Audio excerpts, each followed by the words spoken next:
Hello, I'm Dan Haddon, and I'm here to give you a very dry and boring tutorial today. Actually, just kidding. This one's going to be full of sarcasm, and I hope you stick around and watch it, even if you already know exactly how to do what I'm about to show you. So without further ado, here is how I change my quickset. First thing you're going to need is a bottle of insulin. Oops, I hope there's no personal information on there. Let's just check the expiration date before we do anything, and we are good to go. Okay, awesome. An alcohol swab, very useful.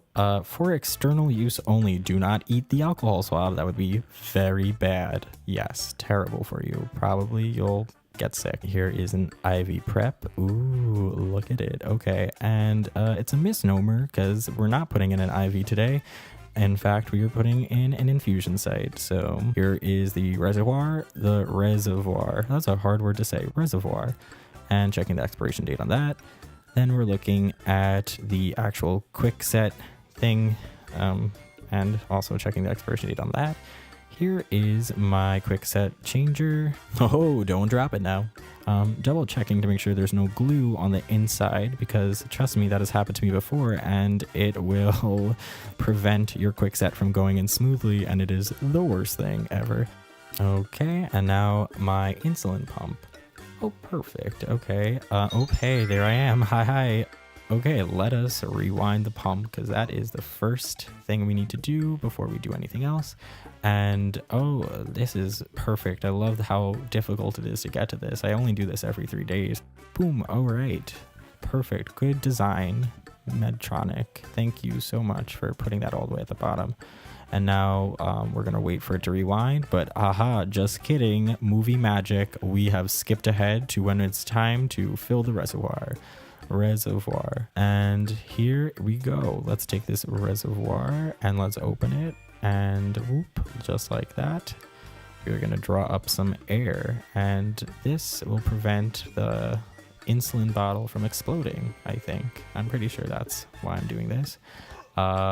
And boom, pop it right there. And we're going to take our alcohol swab, and this is very important. We have to kill all the bacteria living on top of our little insulin bottle. I know all of you are super clean out there, but still, humans are just naturally very disgusting, and it's very important to kill the germs on your bottle so you don't give yourself an infection like that time I went to Splish Splash. Anyway, here we go. Okay, so what we're gonna do is not this, because I totally messed up and I just filled all my insulin with a lot of bubbles. Instead of pushing the air directly into the liquid, flip the insulin bottle so that the air is on top of the liquid, which is how bottles of liquid normally sit, and just push down and then flip it over and draw up the insulin. And now I'm flicking out the many bubbles I accidentally put into the reservoir here. Off camera, I pushed up the syringe in order to push the air bubbles out of the reservoir and into the bottle of insulin again. It'll be fine. If you have a couple bubbles in your reservoir, you believe it or not, you will survive. Oh, here is a cap. I totally use that all the time. I don't ever take a shower without it, but in all seriousness, I would never ever submerge myself in water without a cap on my cannula. Oh, this tubing is a lot of fun. I love untangling tubing here. Alrighty, here we go. Bada boom, bada bing, bada boom. And just snap that in there, and there's no air. You're not seeing air bubbles right now. That was an illusion. And now we're putting it inside our rewound pump, and bloop, it should click into place and be good to go. Now it's time to load the reservoir. Love that word, reservoir. All right, let's load, and you press and you hold, and the best way to do this is you're gonna wanna make sure you're pointing the tubing up and holding it straight like this. I'm going to take it off camera to do it properly, and boom, movie magic again. And now we are filling the tubing, and you just kind of fill until you start to see the drops of insulin. All right, and I'm just going to demonstrate real quickly how to insert it when you get to that step, because I'm not going to show it on camera because I put my sets on my butt. All right, so that's how you do it. You push back, you press the buttons, and whoop, it flies. Peeling off the tape protection is important to do it like this so that you are able to properly put the set back into its place, and then you can take the cap off and expose the needle without having to worry about the whole set falling out. All right, so now we're good to go. Oh, spinning right there.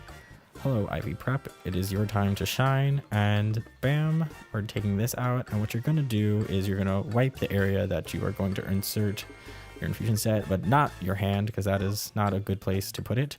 That would hurt a lot and probably not give you a lot of insulin. I'm going to show you a very sped up Medtronic video in order to protect myself from any sort of copyright infringement. Place the quickserter flat against your body over the prepped infusion site. With the serter secure against your body, press the 2 white buttons at the same time to insert the set. Put a finger on the blue handle to hold the infusion set in place. Push down on the top of the blue button to release the infusion set from the quickserter. Now, pull the serter away from your body. Place your fingers on the infusion set and pull the introducer needle straight out. Smooth down the adhesive. I put it in, and now it's time to fill the cannula. And this is a lot of fun. You just quickly press this, and it should go without a problem. I believe all quick sets take 0.5 units to fill up, and I think other types of sets might take different amounts, but I don't know. I've never had another type, so okay. And this is just me showing you the needle, and now it's folded up, and it's all good to go, and it won't hurt anyone. Hooray! Thank you so much. I hope you enjoyed this sarcastic tutorial. Give it a like, and please subscribe.